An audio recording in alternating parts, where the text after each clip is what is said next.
Namaskar, Bhakto. Welcome to Bhakts.com. And this is our first digital book launch series. And today we are starting with one of the best books we have found. And in this series, you will find most of the Indic authors. They have, which have written book related to Indian context, Bharatiya, Sanatan Dharma, Hindu, and those who are working hard to write this book.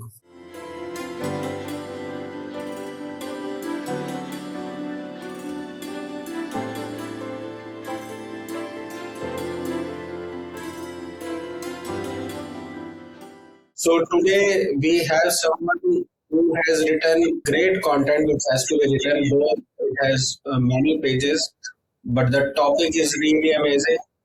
And the content which I have gone through is complete history of religion. So if you read one book, you will understand everything. So first of all, I welcome Sri Rama Seshan Chandra for in our podcast. Ramaji, welcome. Thank you. We all congratulate for your book and your writing. Thank you. So first of all, I would like to know a little bit from you. Who is Rama Seshan and how this idea of book from God to God came. So, to tell a little bit about myself, I'm from Chennai. When I was a teenager, I used to read a lot of fantasy novels. One of them that caught my eye and hooked me up was this series called Percy Jackson series. I don't know if still people still read that in their teens, but that was my first exposure to any history outside of India. So the Percy Jackson series, authored by Rick Riordan, is basically themed around Greek mythology. So their main synopsis is that the Greek gods are still alive and they still have children with mortals like they did with mythological times, and the demigods are still around there, and the adventures of one of the demigods, Percy, is what the book is all about. So at that time, I just knew a little bit about Greek mythology, but at the back of my mind, I thought these were just stories that people told to have fun. Okay, but when I read the book, I suddenly got an impression that these are not just fictitious characters or comic book type characters. They were actually serious gods who were worshipped by the Greeks 2000 years ago. And these gods once commanded so many rituals, so many festivals, so many temples, they had so many devotees. But today, none of them are remembered. They are just sitting in archives.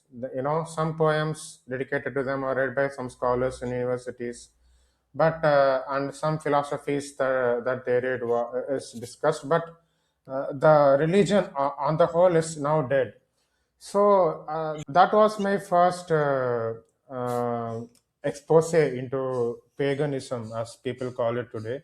So the word paganism refers to the native religions of Europe before they accepted Christianity. So I also read another series by the same author called the Cain Chronicles, which was centered around Egyptian mythology.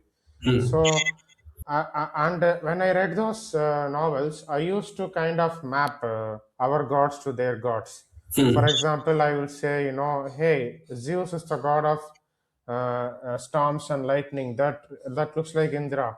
Okay, so even any naive person can do this when they read the stories. Okay, for example, they will map Zeus with Indra, and then they can easily see map Helios, the sun god, with our Surya Deva.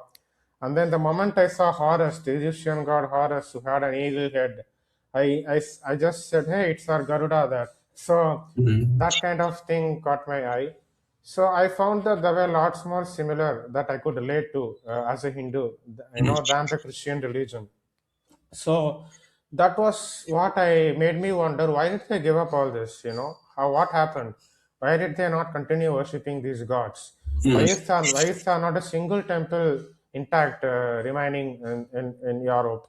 So that was what made me immerse into all these conversion process that they experienced, how Christianity originated, how it spread and consumed all the other religions, and how paganism, as we are told today, struggled to survive under the imperial rule of Christian emperors. So that is what basically got me into this cornucopia of world history, especially European history before Christianity. So that is what I would say is the foundational event of my journey here. So, from the title From Gods to the God, I understand that you are saying something like from multiple gods to one God, more Hmm. gods. Yeah. And when we understand the book, it talks about, how cultures collapse, how religions compete, how societies reinvent themselves under pressure. So, is it really about monotheism, polytheism, or what it is? So I basically the basic theme is of course the Christianization of the Roman Empire first, and then Europe subsequently. Hmm. But it is not just a change in religion. Okay, it's not like they.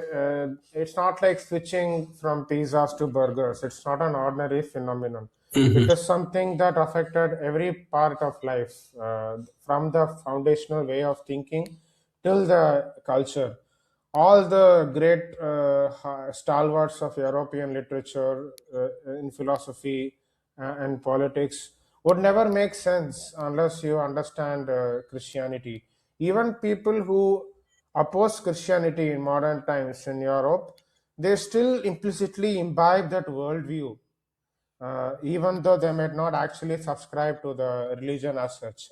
Hmm. So it is not just a shift in from many gods to one god, but it is a shift in the process from tolerance in worship to conformity in a single method of worship, from multiple competing schools of philosophy to a single orthodoxy, from multiple nations, each having their celebrating their own diversity, to a single identity centered around religion. It's a transformation across all levels, from the cultural, from and then from the political point of view, and also literary point of view. Hmm. So that is what that the seriousness of that is what I intend to convey through this text that I wrote. Okay, so first of all, let's talk about the cover of the book. Yeah, We will go deep into it later on. So your cover shows text, the title, and then there is a face. yeah. What is this face, and why you chose only this? The face is the face of the goddess Aphrodite, who was unearthed in archaeological digs and kept in the museum. It stands in the museum today at Greece. If you look at the statue deeply, you will see that there is a cross carved on the forehead. I hope you can see that. Yes. If you purchase the hard cover or hard copy of the book, and if you touch your fingers along that forehead, you can actually feel that depression of the cross that has been forcibly carved into the goddess. So it is a classic example of vandalism by Christians on pagan gods. We see lots of them for Hindu deities in India, right? But I wanted to convey that it is not a unique phenomenon just for India. It has happened all over the world with the expansion of both Christianity and Islam.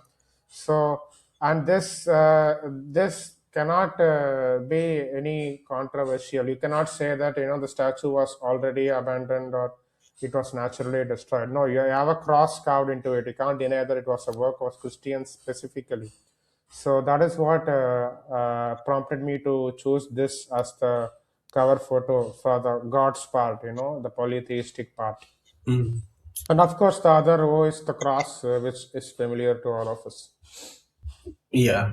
So this is about the cover that you thought with Aphrodite, and if we understand Aphrodite is goddess of lust, Yeah, just similar, beauty and lust. Yeah, just similar to Kamdev in yeah. Hindu. Even there's a feminine form of goddess of lust. Rati we have, right? Rati Rati. related to Kama, so it is Yes, like that. She is yes, like that.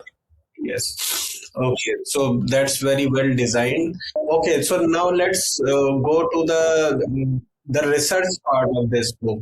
I mean, I think what I understood with the book is if somebody reads this, they will understand the complete history of religion. Is it true? So most books on Christianization of Europe are written for a European or Western audience who have a basic understanding of the ancient Greece, ancient Rome, the Bible, and Western civilization. They know who Alexander is, they know where Israel is, they know, who Jesus is, Hmm. and they know basic stories from the Bible, they know about the Gospels and all. But Indians do not have any understanding as such, about the history of the West before modernity. So that was what prompted me to write a comprehensive book. So in this book, the first 100 pages, 100 plus pages or so, are just the background material. I talk about first the Bible, what it is, what does it have, and then the ancient history of Israel, because Christianity started off as a sect within Judaism. So to understand the origins of Christianity and place it in its proper context, you have to know the history of Judaism, Hmm. and that is what I tell through the first few chapters. And then you have to study the history of ancient Greece and the Roman Empire, and then all of them come together in the first century when Jesus lived. So Jesus was a Jew Hmm. in Judea, modern day Israel, and he was in a Roman. He was in resident of Judea, which was under the control of the Roman Empire. So you need to know the basics of ancient Rome. And the culture, the dominant culture overwhelmingly there is Greek. After like Alexander the Great conquered the region, Greek culture was the dominant culture and the high culture there in the entire area of the Mediterranean. And Greek language was the lingua franca among all the groups of people, like what English is today, the lingua franca in the globalized world. Greek was the lingua franca of the Mediterranean world at that time. That is why the New Testament is written in Greek. It's not written in Hebrew, because the people who wanted to spread Christianity wanted to spread it to as many people as possible, and that won't be possible if they write in Hebrew or Aramaic, which only a few people know. So that's why they wrote it in Greek, and I bring all these strands together, and then after that only I go on to talking about who Jesus is, what moment did he start, what is Christianity, how was the movement under Jesus different from the later religion that developed about him by the apostles after his so-called resurrection. So it's a pretty much self-contained book. The outer limits of the book, or the limits of the book, would be, the chronological limit where I stop things is about the fall of the Roman Empire in the West. So when the Roman Empire collapses in the western part, up in the 5th century, at the end of the 5th century, and the geographical limits of my text are also in the Roman Empire. The Roman Empire does not include all of European nations that we know today. So there are still a lot of nations in Europe that were not under the control of the Roman Empire at all. So the spread of Christianity out of the Roman Empire into the rest of Europe will be the subject of my next book. But in this book, I restrict myself to the chronology and the geography of the Roman Empire, because that is the stepping stone from which Christianity emerged and dominated the rest of the world. Hmm. And I see that you have covered all the three religions which came out from West, Islam, Christianity, and Judaism. And you have compared all the three religions. So, yeah. So my question is, ki, if our reader reads the whole book, what will be the information he will have, he or she will have, once they read the whole book? Or what kind of information he will have? Like you have said, overall you have told already about, and what are the outer limits. So in just I'm asking, would they know completely about all the three religions? I talk about Judaism and Christianity in a lot of detail.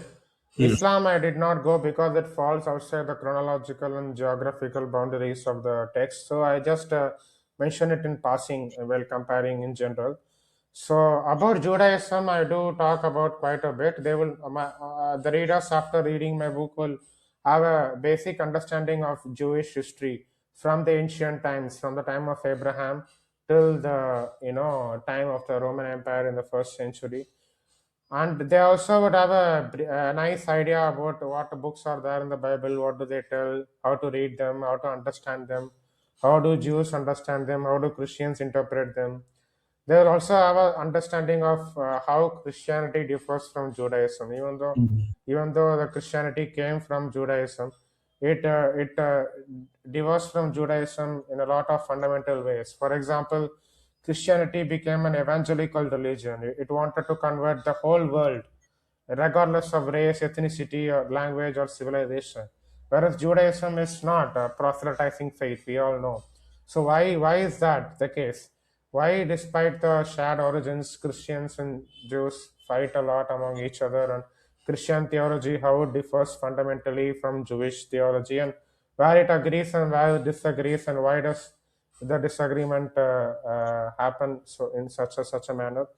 And they will also know what Christians think about other religions and why they think about other religions the way they do.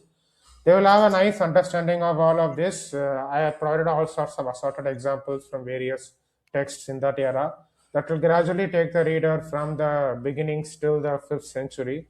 We can see the gradual expansion of Christianity and the gradual decline of paganism, and how the theology intertwined with politics and empire to make this process happen. So that is the thing that they will come out with. So one question, what you have said, will people get an answer that why Christianity became an evangelic system completely? They want to conquer the whole world and convert into Christianity, and Judaism did not went to that path. They Hmm. of same origin. So will I'm just asking you answer, but I'm asking you, will our readers get this answer from this book or not? Yeah, well, they will surely get the answer from this book as to, despite the shared origins and despite Christianity originally being a Jewish sect, Hmm. does gets an evangelical impulse that is very insatiable and wants to spread all over the world. Whereas Judaism is now more of like a closed insular religion that does not entertain much converts and even discourage conversions from other foreigners. So they will surely get an idea why that is the case from after reading my book. So tell us something about your research journey. I mean, this subject is really huge, and you have started from the pagan religions, the advent of the Roman Empire, and even before this multiple gods. And then, I mean, you have covered the whole history. Yeah. So tell us about your research. How did it started? How much you have to read? Which sources you referred most? So there is a Catholic encyclopedia online. Anybody can see that casts the entire Bible, and that also has the works of all the church fathers, so-called church fathers. Mhm. So the church fathers were Christians, important Christians who lived in the first 5 centuries that I covered, and their writings form the backbone of Christian theology and Christian belief that all Christians share today. So, and all of their work is available for free online in the in that Catholic encyclopedia online. So that is one major source that I refer to. The other major source is, of course, the pagan Greco-Roman classics. So Delphi publications publishes all the Greco-Roman literature, Greek and Latin literature Mm. of the ancient world for a very cheap price online. You can buy it very easily. So that also is easily available for anybody for reference. So that is another strand that I read upon. And the third strand is Jewish strand. Okay, Mhm. so I took a course on biblical Hebrew from a, institute in Jerusalem, so online. So that gave me a strong foundation in approaching Jewish culture in general. And then I also read the Bible, the Hebrew part of the Bible, and that was the third strand that I did for my research. So in my work, you can see that the Greco-Roman pagan strand, the church fathers for the Christians, and the Jewish strand coming together to provide a comprehensive picture of all the three traditions, how they interacted, and what happened to all of them. Great. So, any surprise findings you found? I mean, you got, if you would like to tell us. So the last chapter of my book was dedicated to how the Christian worldview influences modern debates and modern politics as well. Mm. So that I think was the most surprising part to everyone, not just me. If you look at all the discourse, like anti-Brahmin discourse today, it all traces back to the biblical tradition where Jesus criticizes the Jewish Pharisees, who are the law keepers, and Sadducees, who are the priests, hereditary priests in the Jewish tradition. So Jesus criticizing the priests in his own Jewish tradition and the ritual law keepers in his own tradition, and the prophets criticizing idolatry as superstition in their own tradition is still continuing today. Just that the people are criticizing now are, don't call themselves Christians. They call themselves liberals or atheists or progressives or something, some fancy name. And I also trace how the concept of secularism, debates regarding secularism, also ultimately traces back to Saint Augustine's work. Mhm. I also trace how Karl Marx's worldview is again a Christian worldview in a modified sense, secularized Christian worldview. If you look at Karl Marx, he divides the world into two categories. The bourgeoisie and the proletariat, the haves and the have-nots. Mhm. The So lesser the self. yeah, that is exactly similar to the Abrahamic division of people into two categories. The faithful and the infidels, the Muslims and Kafirs, the heathens and Christians. So you can see that same worldview continuing, and one of them will always be oppressing, the other will always be oppressed. So they will create and they will also create their own prehistory. For example, Muhammad said that Islam is not a new religion; it's actually the world's oldest religion because everybody was originally Muslim once. Correct? That's what Mhm. they say. That's why conversion to Islam is called reversion by Muslims. Mhm. So actually, this worldview traces back to the New Testament. If you look at Paul's epistle to the Romans in the New Testament, Paul will exactly say the same thing. He will say that everyone, every single nation, and every single person in antiquity knew about the true God. But it was later Satan tempted them and they went into idolatry.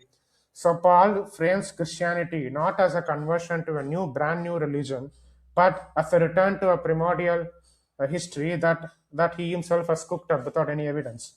The same logic you can see. Karl Marx will say that all humans were communists once, okay, and then they got corrupted. Mhm. And Muhammad will say all nations were Muslim. After that, they got corrupted into idol worship. So because in the ancient world, any new cult or a new ideology was automatically dismissed. For any ideology to get a hold, it needed to prove its ancient legitimacy. So nowadays revolutions are fashionable, but on those days it wasn't. So Christianity and Islam had to, create their own histories so that they could root their new traditions. They could mask their new traditions. They could mask their new revolutionary religions as traditions that are subsequently lost. So you will see the same exact thing going on here, where people invent their own histories, even though we don't have any memory of them. and using that to justify modern actions. So, for example, if you look at the Dravidian discourse, we never, we Indian, in the Indian civilizational consciousness, we never remembered any Aryan invasion or migration. Okay, we thought of ourselves as civilizationally one. But you see, this Aryan invasion theory is again a concept that is imagined and used to justify the current discourse in politics. So, like this, I explain how many of the things that we think of as so-called modern or progressive are actually continuations of the Christian tradition in just a modified form. Okay, that is what I would think would be the surprise to every reader, and it was surprise to me as well when I first learnt about it. Great. So, any writing challenges you found while writing the whole book? I think it's nearly 500 pages. Yeah, there are lots of challenges. Initially, I thought to write the entire history of Europe, Christianization of the entire Europe, but I found out soon that covering the Roman Empire itself was taking lots of pages. So Mhm. I decided to shift it into another book. So I had to chop up lots of things in the process. So it was definitely a challenging book, and I also had to think that will the reader in India have knowledge of it already? Okay, I can't just start talking about Greek gods and throw their names randomly, assuming that people will understand. I had to create some background, and I had to create some inspiration as to why we are learning about this. So I had to. That is why I always, as much as possible, try to create modern day analogies to understand the situation and the culture that I am talking about. So those were some challenges that I faced while writing. Yeah, already you have mentioned that you have, limited some part from the Roman Empire because it was too much. But is there anything else which you have removed? Any sections which you have removed from the final book? No, nothing. I not removed except for the bulk decision to shift all the non-Roman parts to another book. Other than that, I didn't remove anything substantial from the book. Okay. Now let's talk little bit about your publisher and your experience with your publisher. So first of all, is it your first book with this publisher, Blue Ink? Yeah, it is my first book ever, and it's also my first book with this publisher.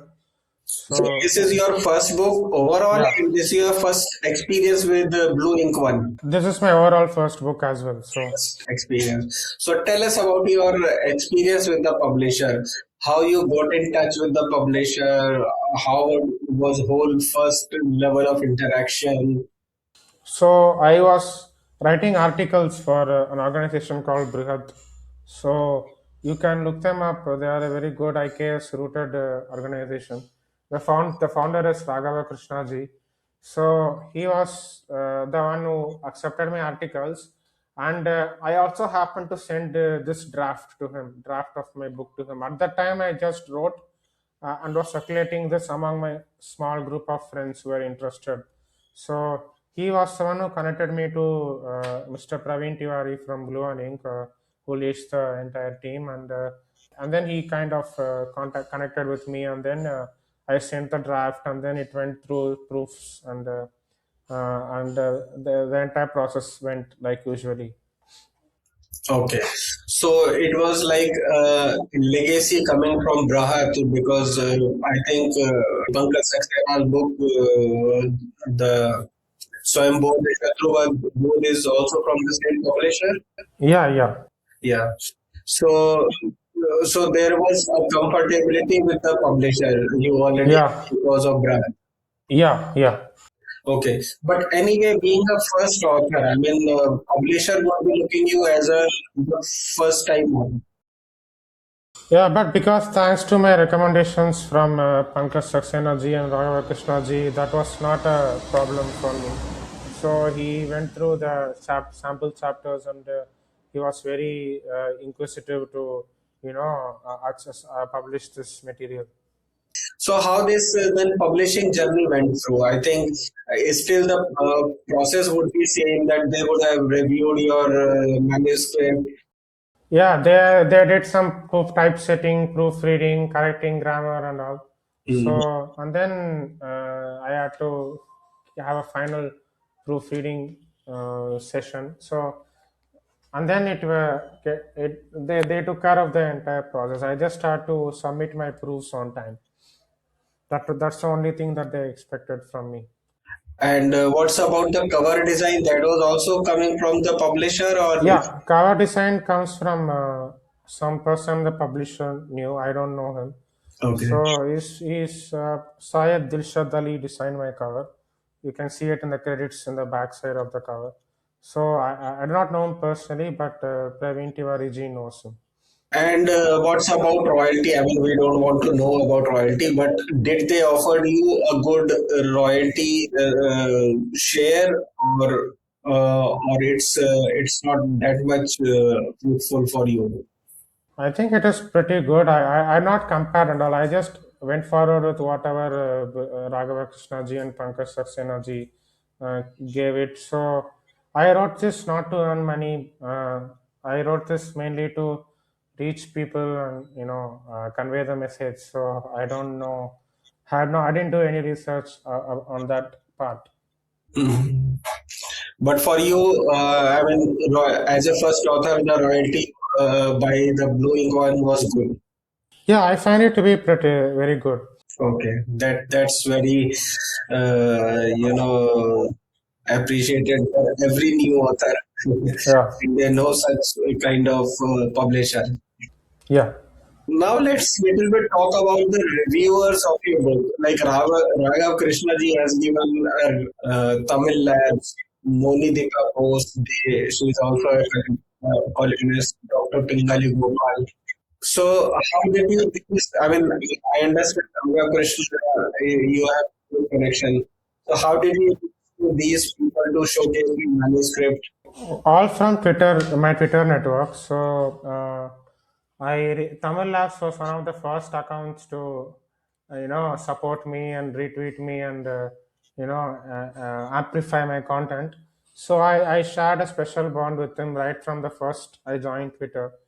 And then I also found out about Dr. Monidipa Bosede. She commented on my posts many times, and I took that as an opportunity to contact her and request her to review my book.